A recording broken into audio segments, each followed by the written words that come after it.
Hi everyone, welcome back to my mini blog. আজকে দুপুরের menu লাউ চিংড়ি, বিউলির ডাল, ডিম কষা, লাল শাক ভাজা। এটাই ছিল আজকে দুপুরের মেনু।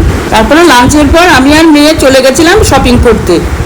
প্রথমে গেলাম সাহা টেক্সটাইলে, সেখানে দুষ্টু আমাকে দুটো শাড়ি কিনে দিয়েছে সিল্কের, আর ওর বাবার জন্য দুটো শার্ট।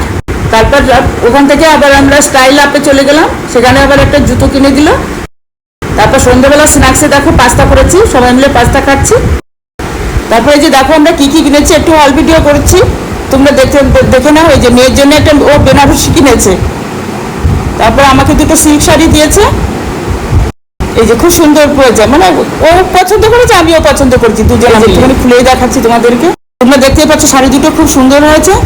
তারপর আবার আমাকে একটা স্টাইল আপ থেকে একটা জুতো কিনে দিয়েছে, যে খুব সুন্দর হয়েছে জুতোটা। তারপর ওর বাবার দুটো শার্ট, আর ওর জন্য একটা ফ্রক আর নাইট স্যুট কিনেছে। তারপর নাইট স্কিন কেয়ার করে জার্নালিং করলাম। আর এই জার্নালিং করাটাই আমার মানে প্রত্যেক দিনের অভ্যাস, ছোট্টবেলা থেকেই আমি করি এটা। তাহলে আজকের মতন আবার অন্যদিন অন্য নতুন ভিডিও নিয়ে তোমাদের সঙ্গে দেখা করবো। টাটা, ভালো থেকো।